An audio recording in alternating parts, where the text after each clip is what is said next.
Hello friends, welcome back to Pink's Kitchen Tamil. இன்னைக்கு நம்ம பாசி பருப்பு பாயாசம் எப்படி செய்யறதுன்னு தான் பார்க்க போறோம். இது ரொம்ப ஈஸியா பண்ணிரலாம். ரொம்ப டெலிஷியஸான டெசர்ட் ரெசிபியும் கூட. சோ இந்த ரெசிபியை பார்க்கறதுக்கு முன்னாடி இதுக்கு தேவையான பொருட்கள் என்னென்னன்னு பார்த்துட்டு வந்துடலாம்.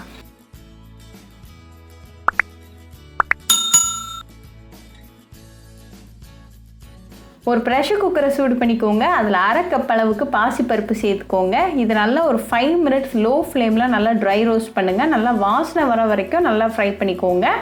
இப்போ நல்லா வாசனை வர ஆரம்பிச்சிருச்சு. அதே நேரத்தில் நம்ம பருப்பெல்லாம் நல்லா கோல்டன் ப்ரௌன் ஆயிருக்கு. ஸோ இந்த ஸ்டேஜில் நல்லா கழுவிட்டு திருப்பி ப்ரெஷர் குக்கரில் சேர்த்துருங்க. இது கூட 2 கப் தண்ணி சேர்த்துக்கோங்க. ப்ரெஷர் குக்கரை க்ளோஸ் பண்ணிவிட்டு ஒரு 4 விசில் மீடியம் ஃப்ளேமில் குக் பண்ணிக்கோங்க.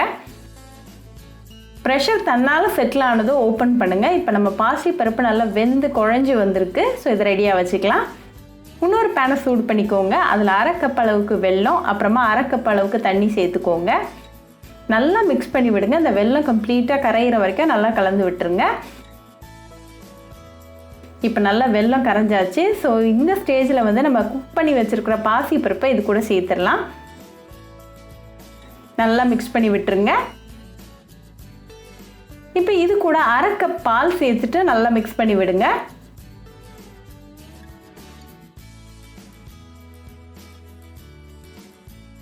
நல்லா மிக்ஸ் பண்ணி விட்டுட்டு இது கூட 3 இடிச்ச ஏலக்காய், ஒரு சிட்டிகை உப்பு, அப்புறமா ஒரு சிட்டிகை அளவுக்கு சுக்குப்பொடி சேர்த்துக்கோங்க. இதையும் நல்லா கலந்து விட்டுருங்க. இப்போ ஃப்ளேமை லோ பண்ணிவிட்டு ஒரு 5 மினிட்ஸ் நல்லா இது குக் ஆகட்டும். லோ ஃப்ளேமில் பாயசம் நல்லா திக்காக ஆகிற வரைக்கும் நல்லா குக் பண்ணிக்கலாம். இப்போ 5 மினிட்ஸ் ஆயாச்சு. நம்மளோட பாசிப்பருப்பு பாயசம் நல்லா திக்காக சூப்பராக ரெடியாக இருக்குது. ஒரு 2 டேபிள் ஸ்பூன் நெய்யில் கொஞ்சமாக கட் பண்ண தேங்காய், அப்புறமா கொஞ்சமாக கேஷ்யூ நட்ஸ் போட்டு ஃப்ரை பண்ணிவிட்டு இது கூட சேர்த்துக்கோங்க. இதையும் நல்லா மிக்ஸ் பண்ணி விட்டுருங்க. இப்போ ஃப்ளேம் ஆஃப் பண்ணிவிட்டு ஒரு அரை கப் அளவுக்கு நல்லா திக்கான தேங்காய் பால் சேர்த்துக்கோங்க. அதையும் நல்லா கலந்து விட்டுருங்க.